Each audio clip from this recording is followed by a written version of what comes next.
You're listening to WPKN 89.5 FM in Bridgeport and streaming online at wpkn.org.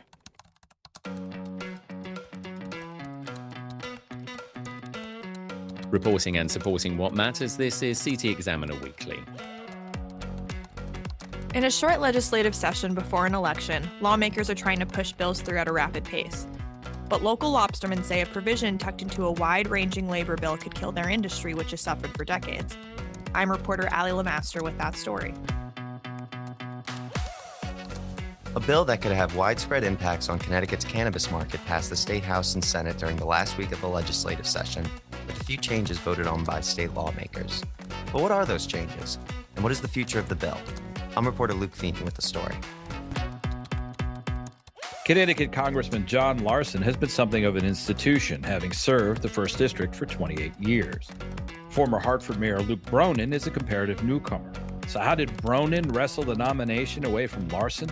I'm Nick Sambides, and I'll have that story. And I'm your host, Brian Scott Smith, and joining me and our reporters is Greg Stroud, editor-in-chief, and our arts editor, Robin Breeding. Welcome to you all. The 2026 legislative session in Connecticut is in the rearview mirror, but that isn't stopping advocates and groups from complaining about bills that got passed that had language in them that could be detrimental to their way of life. One such group are lobstermen, and our reporter LeMaster joins us in the studio with the details. Right. So this deals with a wide-ranging labor bill that would enhance pay transparency, expand workers' compensation for a variety of employees, and make contractors liable for wages owed to subcontractors. But a provision tucked in there would allow restaurants and seafood dealers to sell lobsters smaller than what they can get in Connecticut, which local lobstermen say could kill their industry. So we've got a situation then where these very rich restaurateurs basically are having their cake and eating it then. Yeah, one could definitely say that. It seems to be like a push from the Restaurants Association and other restaurateurs, especially in the Mystic area, who want to be able to buy these smaller lobsters. They say they get upcharged in states like Maine, which they get most of their lobster from, because Connecticut dealt with a massive die-off of lobster in the 1990s and is still reeling from it. But they say they need this to make things cheaper and play at a level playing field with restaurants in New England. So Ali, as I understand it, prior to the die-off, there were over 1,000 people lobstering or making at least part of their income off of lobstering in Connecticut, and now those numbers are down to. So that's a good question. It's not exactly known how many people lobster. From what I've gathered from talking to a couple people is that essentially no one in Connecticut makes all of their sole income off lobstering anymore. But it's about 60 people make a significant amount of income off of or consider themselves lobstermen, if you will. So an industry that's gone from over 1,000 down to 60, and this is a provision that potentially could make it harder for them. Or from what I'm hearing, the idea is that you can buy these, what they call shorties, these smaller lobsters in Maine, but you can't legally harvest them in Connecticut. So some of the fear was that if you allow short lobsters, they're going to start illegally harvesting them in Connecticut to compete.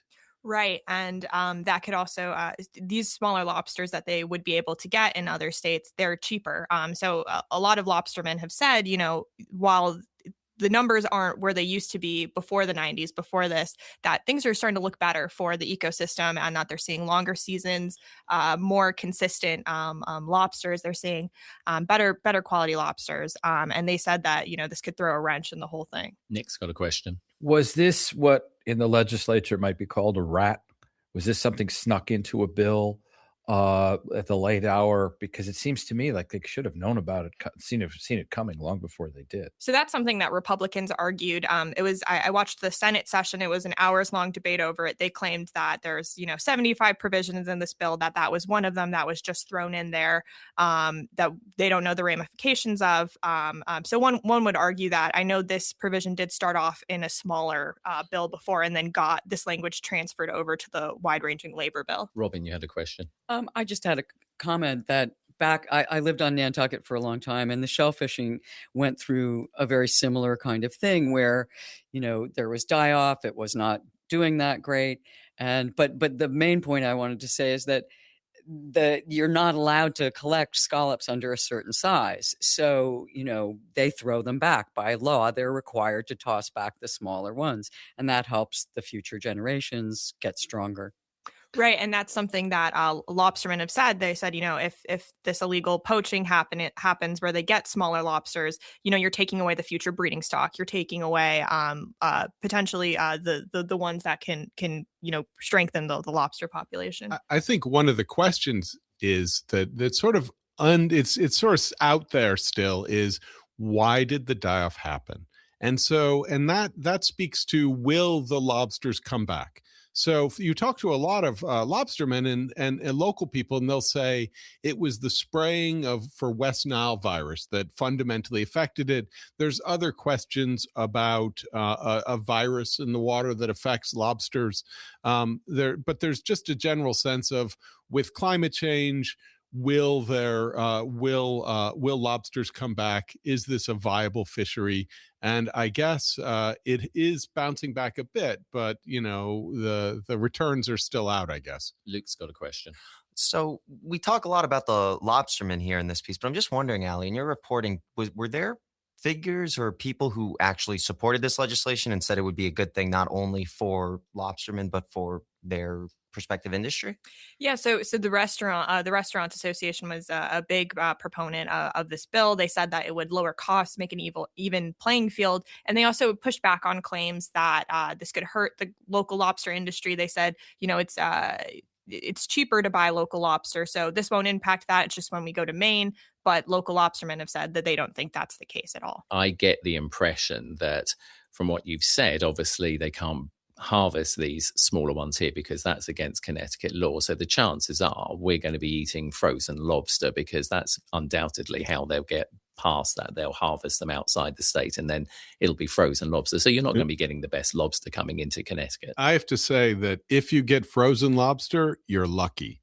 So, I've talked to local chefs who frankly will not sell lobster, do not have lobster rolls. And part of the reason is because a lot of lobster, the claw and knuckle meat that people are getting, comes in a 5-gallon food grade container that some restaurateurs are telling me, chefs are telling me, it's the nastiest thing that they deal with. And, just a final comment on that. Yes, will we see our lobster industry come back? The oyster industry disappeared for a substantial amount of time, and we are seeing that coming back as well. So fingers crossed that the lobstermen don't see the end, obviously, of their industry here in the great state of Connecticut. Final comment. Ned Lamont signed this into law earlier this week. So we'll see what happens with it. We'll see. Ali, thanks for that. Great reporting. Now, cannabis in Connecticut hasn't been out of the headlines ever since legal adult use sales started back in January 2023. The industry has seen criticism over quality and price issues, and the state accused by cannabis growers, saying there is too much heavy-handedness by them that is causing them to reconsider business here in the state. But a cannabis bill was passed in the recent legislative session, so what now? Our reporter Luke Feeney joins us also in the studio to break it all down. Luke. Yeah, so when we were last talking about this bill, it had just passed the House. It passed the House on April 20th. It is a wide-ranging bill meant to sort of, like you said, Brian, address the perceived inadequacies in Connecticut's cannabis market. I have to say that I was talking to a legislator or an insider on some of this legislation, and basically he said the words, no legalization without taxation. And what he was basically saying to me is this is all about the money and making this market work. And the market's been kind of troubled. And part of it is that people have been going across the border to get cheaper pot in Massachusetts. And part of it is, the sales have been kind of slumping.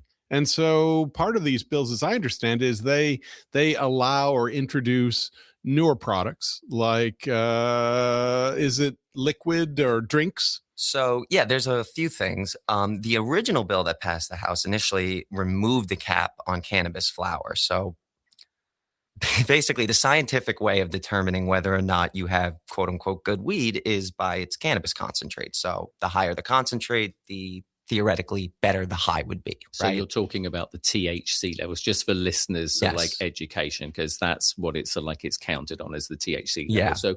So just for clarification, so you're saying that they wanted to up the amount of THC that was allowable? Because the argument would be if you raise that content, you, one, can, sort of like Greg said, introduce new products into the marketplace. But two, ideally, you are, and this was another reason why state lawmakers were so adamant about removing caps.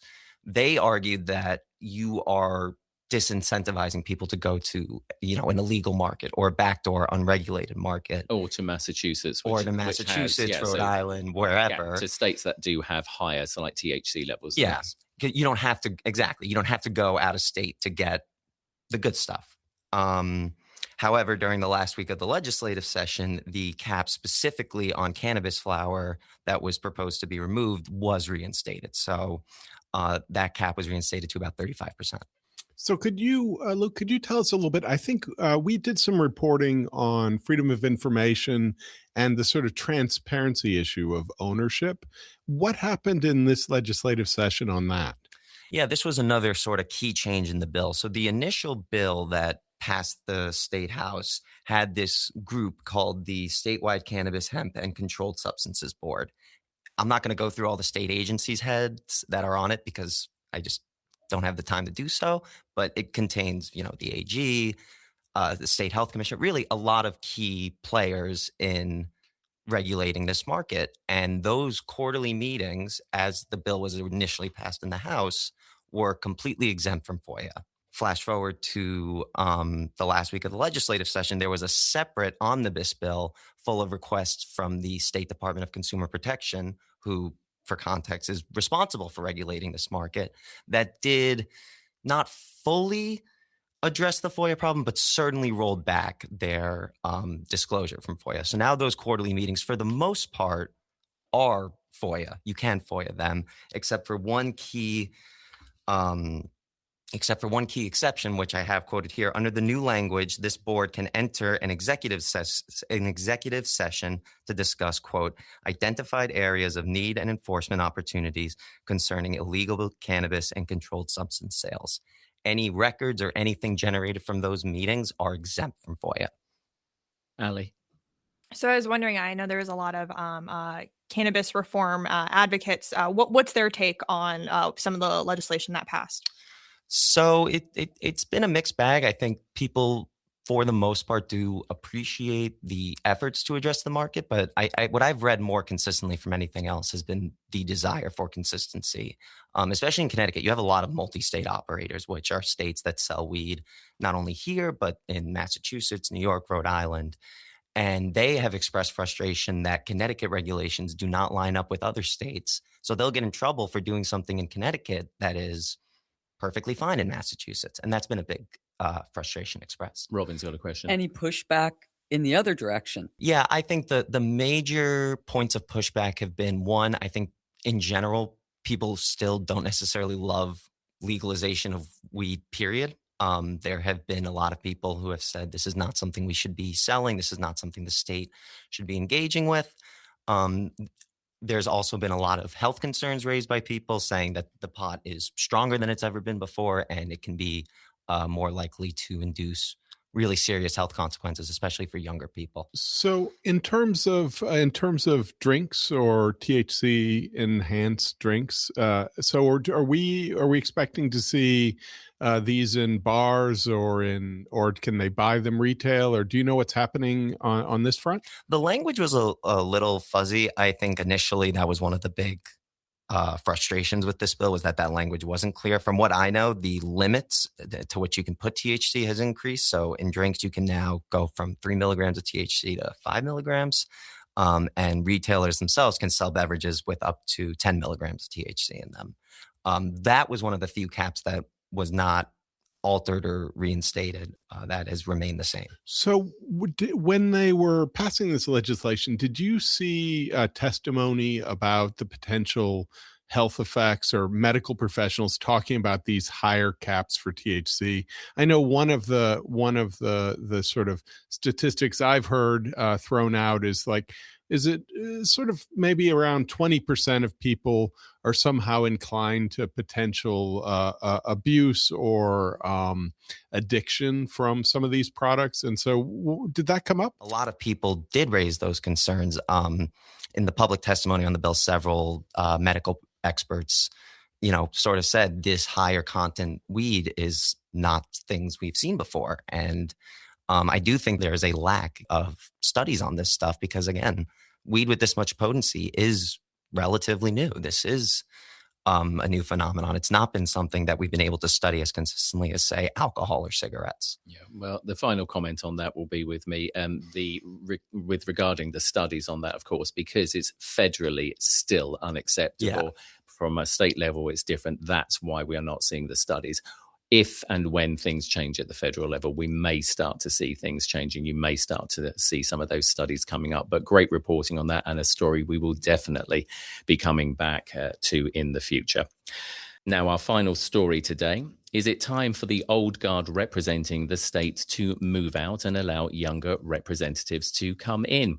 A political shockwave hit East Hartford recently that saw just that in who will represent Connecticut's first congressional district seat in the U.S. House of Representatives. Our reporter Nick Sambides joins us now in the studio with the details. Nick.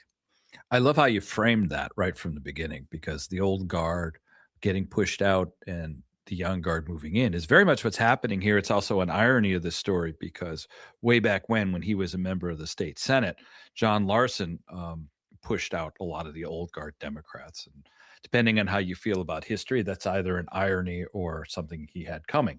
I think it's going to be a really interesting race, and it could have national implications. When this story, I got a hint or a tip a few weeks ago that Larson was likely to go down. And the comparison that was made to me was the race up there in Maine. It was Graham Plattner and Mills. And that sort of was maybe Plattner is how the Democrats handle this new Trump phenomenon or get people excited. And this was speaking to like an old guard Democrat. So I was sort of surprised by that conversation a little bit. Do you have a sense of why Larson? Is it just younger people excitement and they just want something new out of Democrats? Why do you think Larson lost? I think first of all, you have to give a lot of credit to Mr. Bronin. He is, from the word that I've heard so far, the top word I've heard describing him is intense. He's a very intense guy. He works extremely hard. He's overcome unlikely challenges before. When he wasn't anybody's idea of a typical mayoral candidate for Hartford. He's a Greenwich guy, a Rhodes Scholar and so forth. And he's white in a predominantly in a very minority dominated area. So you have to really look at him and say, this is a guy like Pete Buttigieg in the sense that he crosses a lot of boundary lines. He gets into a lot of things and he works very hard. And I haven't met the man personally, but I've heard that one-on-one, he's very low key. He's very, very reasonable. He likes to explain things. And Larson is very much an old line Paul. Luke. So Nick, Greg made the analogy to the Plattner race, but when you talked about just the campaigning style, do you think that part of the reason why Larson may have lost was just externality of incumbency and that he expected to just not really have to do the work to get the nomination? I'd say, yeah, there's probably a part of that. Certainly a lot of people think so. And Larson is also not one of the most upfront in the sense, not in an integrity sense, but in the sense of he doesn't put himself out there a lot. He seems to be much more of a backroom type guy who likes to work behind the scenes and much more low key about himself. He's been in since 1999, so obviously he has considerable electioneering skills.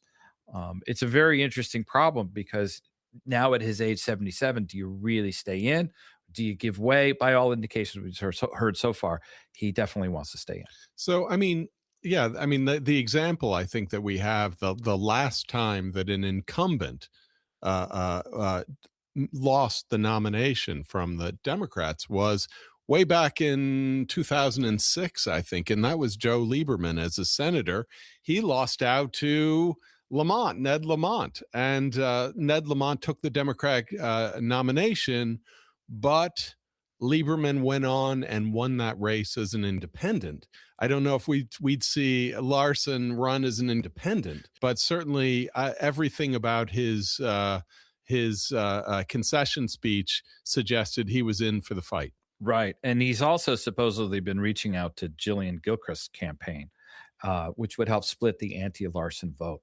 That's what I heard this morning. And I think with him too, again, the man's a fighter. Don't let him fool you. He's hung around for a long time because he loves it, because he's built quite a track record for himself. Although he's not necessarily the most exciting Democrat, a lot of his favorite topics are the tried and true things that Democrats usually run on. Robin, which are, I was curious, what are the differences? What are the highlights of both of the candidates? Larson is somebody who is very much seen as an old time Paul. He's done a great deal of work on social service type stuff, social security. He's very much, I wouldn't go so far as to call him a great society Democrat, but he certainly does like government programs that do a lot for people. He's been very ardent about that. He's also been very good at, interestingly enough, at helping the defense industry with the Marine helicopter that the president uses, with Groton and New London, and also most often with Sikorsky. So that's hitting all the big buttons in Connecticut right off. Nick, I've got a question for you. Help us understand, even though Bronin got finally the nomination from the party, there is going to be a three-way primary in August, of which Larson and Gilchrist are the other two. So he's not out of the race completely yet, Larson, is he? He certainly hasn't thrown in the towel. And from what I hear, he is going to keep it going. I mean, he's pretty much made that clear. And I think he's got a lot of reserve to play on. I think if he was caught napping, he's going to make up for it with a vengeance, or at least try to. Certainly. I mean, I guess there's two things I heard. One is that Bronin really worked the local Democratic town committees, and that he worked them one by one, and that it was that local approach that helped win it for him. The other thing is that I remember when Luke Bronin ran for governor not so long ago, and when he ran, he certainly, he ran against other Democrats at the time for the nomination. He was tagged somewhat for a big bailout of Hartford. I mean, this is a city that was on the brink of bankruptcy when he was the mayor. I mean, he inherited much of that, but the bailout was $550 million. And a $550 million bailout is going to be a little bit of an anchor on anyone's, I think, resume.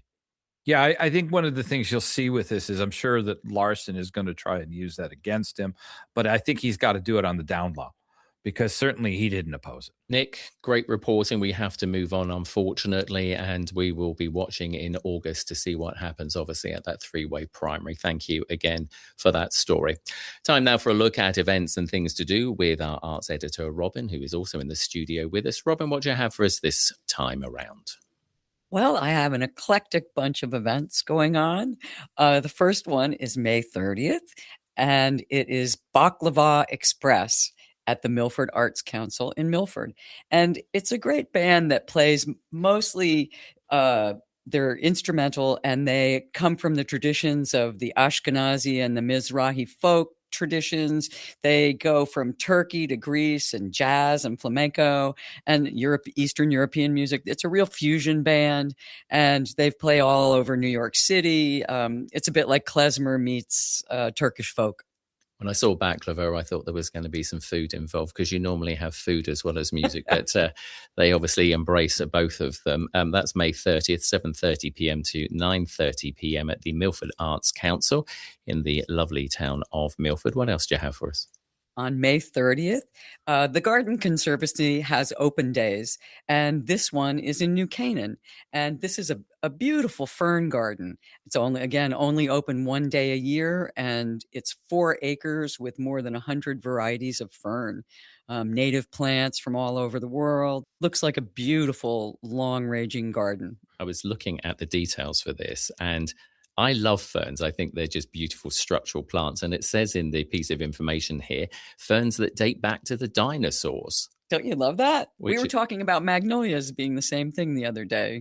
That magnolias actually predate bees so that they are pollinated by beetles. So in the case of ferns, we have these funny reproductive system as well. And you've also got as well, apparently, there's dogwoods, viburnums and rhododendrons, and also Japanese maples, which are also other beautiful plants and trees. So that's a must have to go and see down in New Canaan, as you say, May 30th from 12 to 4 p.m. there. What else do you have? Next one up is a little bit of an oddball event, and I really like these oddball events. This is June 6th at Mohegan Sun. It's the 15th annual Barber Convention Expo, and it is the largest international barber competition in the world, which is pretty big. And so they have all these competitions like with, razor fades, freestyle, fast fades, designs, and barber Grammys. I think it could be really kind of a riot to go up there and watch people give big haircuts. There are these old style men's shops that are around. There's several in the New London area, and I always think, can they really survive? And they do. I actually go into New London and have my beard trimmed every now and again. So the industry is doing very well actually down there. I can tell you, whenever I go down there, I have to wait for quite a while because there's people having their beards trimmed. So the whole barber situation is very active, and that Barber Expo will be very, as you say, very interesting to see. And that's June 6th at Mohegan Sun. What else do you have for us? All right, I have a kid-friendly event coming up on June 6th. It's Ada Twist, Scientist and Friends, and it's a play at SHU Theater in Fairfield.